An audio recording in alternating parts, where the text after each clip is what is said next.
Well, here we are. The cars have just gone out into the track, ready for qualifying. I'm going to guess they'll do a few laps. I think they've got 10 minutes of qualifying, and here they come now.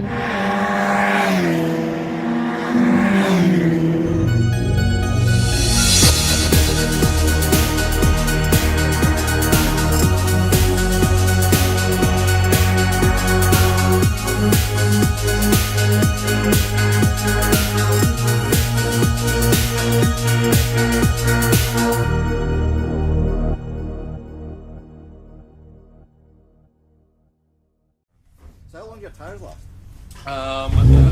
Not quite as long as I string them out for. So the rule is that you're allowed 4 sets for the season, and wets are the same tyres but are free. So Right. if you're rich, then you have the full 4 sets for the season and keep two more sets just for wets. Okay. Yeah. I can't afford to do that, Right. so we're on. I've raided the piggy bank and we've gone for a full 3 sets for the year, but that includes wets as well. Right.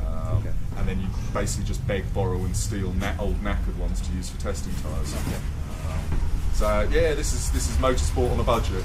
Okay. As you can see for the wear bar on there, there ain't much left in them.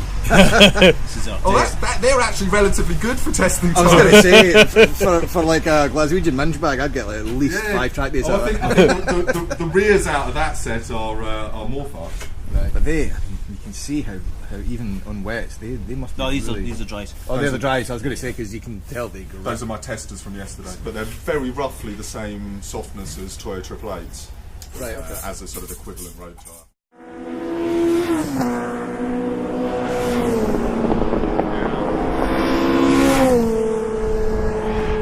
So we came up to check the track. What's your thoughts? Wet or dry? I don't know.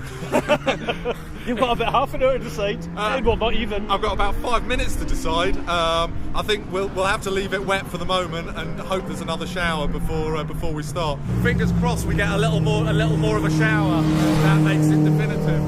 Because what we really don't want is to go out on our lovely fresh wet tyres and ruin them in the driveway if it dries up, and then have a wet race later on, which is probably what's going to happen. What is the pit routine before a race day then? What's the... We've actually got it written up. Look, this is how organised. Oh, do you use a borderline professional with this? No.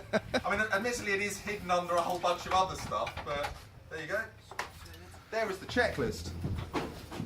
I like how GoPro is on the checklist as well. That's If you don't have GoPro running, there's £500 fine if they ask for your footage. really? Yes. Really? So you have to have a GoPro in You this? have to have the GoPro, and you have to and simply say, oh, we ran out of batteries, or we ran out of space on the SD card. Sorry, £500.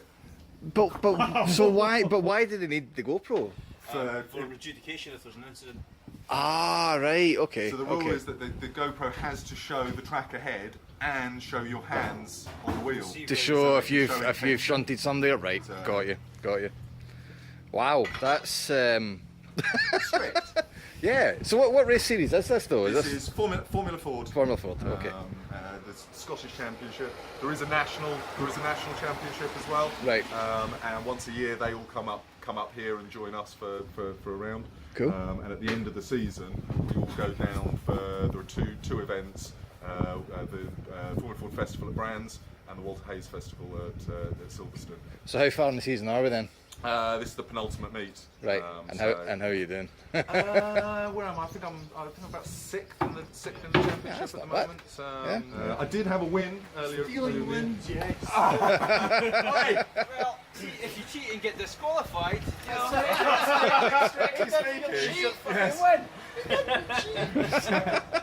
Yes, so we did come home with a bit of silverware earlier on in the season, which was nice, and that was in the wet. Awesome. Fingers crossed for today then. Exactly. It's definitely wet. Unfortunately, the car's not in the same setup as we had that day. We had an extra soft spring setup, but I can't change the car into that setup without putting it back on the corner where it scales again. Well, let's see you get out. Right, so fingers around the back to release the steering wheel. That one And off. that gets thrown away. Then up over there now. Oh, jeez. Right. No, I'm not getting it in 5 seconds, that's for sure. I don't even know if I'm getting it. 10, 15. Right, and the bit you don't want to know is be careful where you put your feet on the way out, because the front part of the seat will break. So. No, I'm fine. Do you want me to take the tops off? I'm just going to get there. Yes, you've just failed. Oh, yes! Yeah, just burned to death, my friend. Oh, that's what it was. I was sitting on the buckle. No, That's what it was. Aye. As you get in, and then be either side of the 2 crotch straps. Yeah, it's always a little bit worrying when another man uses the word crotch straps at you.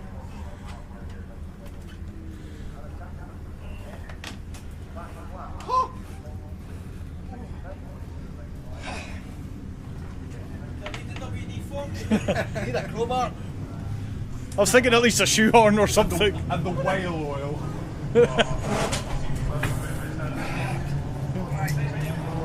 Yeah, maybe we won't do the belts.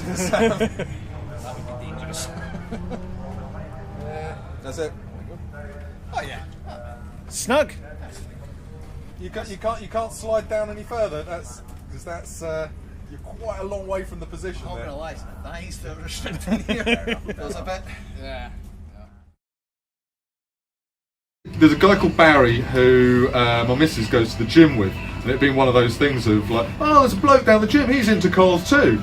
You think, like, into cars? That could mean anything. So it took me about 6 months before I actually bothered to meet this fella face to face. I had a track day car at the time, so I'll bring it on down to the garage and we'll do a setup for you and whatever. And he said to me, well, if you want to stamp up the cash, then it's yours. The seat is yours. So yeah, I did a year of in the team under them. At the end of the year, he decided that he was actually getting out altogether. So I bought the whole team lock, stock and barrel.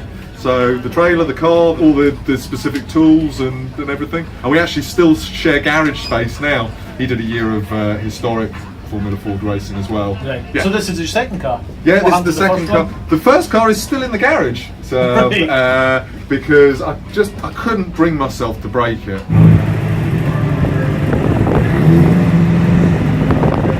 So this is your first year with this car? Yeah, first year with this car. We've just wasted so much testing time with silly problems. We had 2 complete meetings wasted because of gearbox problems. Thought the problem was in the gearbox and the problem was in the linkage.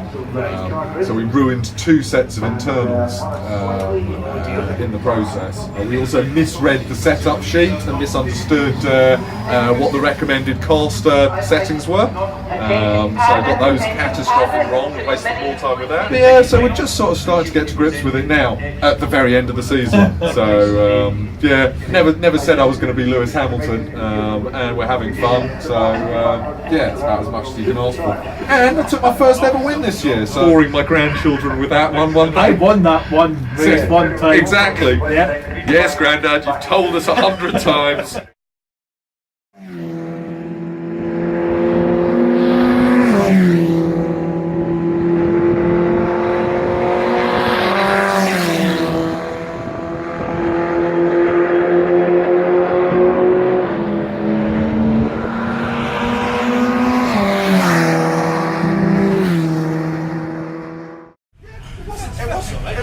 It wasn't too bad. Visibility is 0. You can just see nothing. I need to give my helmet a decent wipe. Just over there. I'll get a microfiber on it and clean it up a little bit. I didn't realise that. Oh, I didn't know that. It's confuses with a yellow flag. Ah, right, okay. It's a very large yellow flag you have there, Tommy. It's all of the flag. It's the yellow and ginger flag. Well, I can tell you from a driver's perspective, there was no confusion whatsoever. So. I see any flags. No, well, you can vaguely see stuff waving, and think, "Ooh, should I do something about this?" Generally, it's the lights that, until there are big red flashing lights, it's just fucking 10/10. Yeah, absolutely. You always want to bring it home shiny side up. So. Well, after spending as much time as I did restoring my car, Yeah. I'm not turning it over. No. It'll all be Well, obviously learn the track, learn what it does, learn the car on the track. Yeah. We've not done it yet other than a straight line. Well, there's just no comparison. Yeah. Also, Hopefully we'll another good tip is choose your track day carefully. Do not come to Knockhill for a hot hatch day. Yeah, we actually have that. We've had that discussion. Otherwise known as Muppet Bumper Cars Day. But there are quite a lot of like private organisers who do lovely, well-behaved track days. So yeah, come along to like one of the Dreadnought days or the Track Scotland days or whatever, and then generally the same faces turn up again and again. So everyone sort of knows who can lean on to a little bit. Most accidents you'll have on track will mostly, I'm not saying always, will mostly be relatively small. It's actually safer, you're far less likely to have a big accident than you are on the road, because there's nothing coming the other way. And all the hard stuff has got tyres in front of it and gravel traps and whatever. So mostly damage will be limited, Minimal. unless you do a feat and manage to barrel roll it down through clogs. You won't be doing that. That was less good.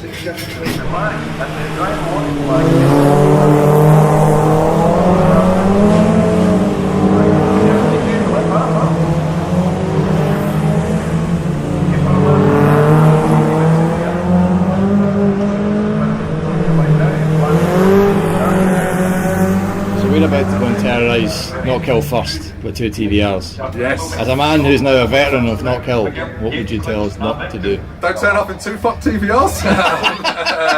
It's a good start. We did Crail recently, and that was like, right, okay, well, they'll go to a track and back without dying. Yeah, we made it there and back. So yeah. That's a good start. Well, as a man who used to, because I've owned a TVR as well. I think my fastest time round here was 1 minute dead. So that gives you something to aim for. The target's been set. Was that in the server? That's in the server. Aye, that target's not been set. Let's take that back off the table. In all seriousness, don't come looking to set times. Just come round. I mean, I know it sounds awfully boring but just play it safe. Just come here and treat it as a test session and see how the cars feel and whatever, because you won't be ready for in the first time out to be setting any lap records.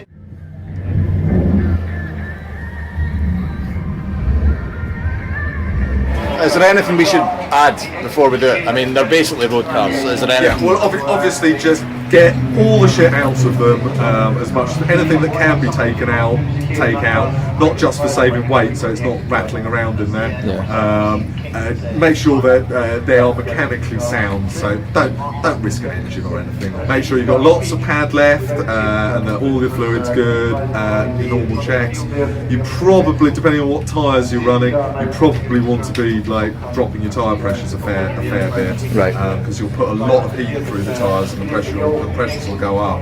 If you've got one of those little tyre thermometer things, that'll give you an idea as well of how hot things are getting. Depends on what kind of tyres you're running, but I know like Toyo 888s like to be at about 80 degrees. If you're running something a bit more cut, like a bit more like road car-y, then probably drop that temperature a wee bit, because you get a lot more tread block movement going on. Aim for something a wee bit lower, and then probably you're wanting to you're just going to have to play about with the tyre pressures a bit, but go for 20, 22-ish and see where you go from there.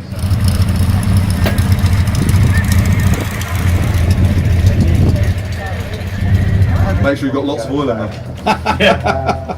Very valid. Because you get there's a lot of surge with the G's through the corners. Any difference in sort of wet and dry setups between your car and? Well, the principles still apply. Well, I mean, when you look at this, basically the rule for the wet is go tyre pressures way up the way, because you won't get the heat into the tyres to get the structure, and soften everything else up.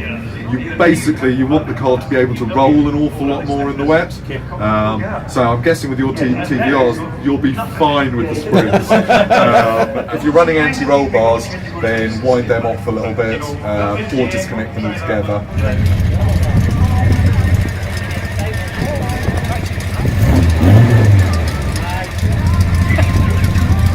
If you're finding that it's a bit oversteery, then just drop the rear ride height by like a couple of turns on the platforms to just sort of calm that down a little bit. But realistically, that's going to be about as much as you're going to change.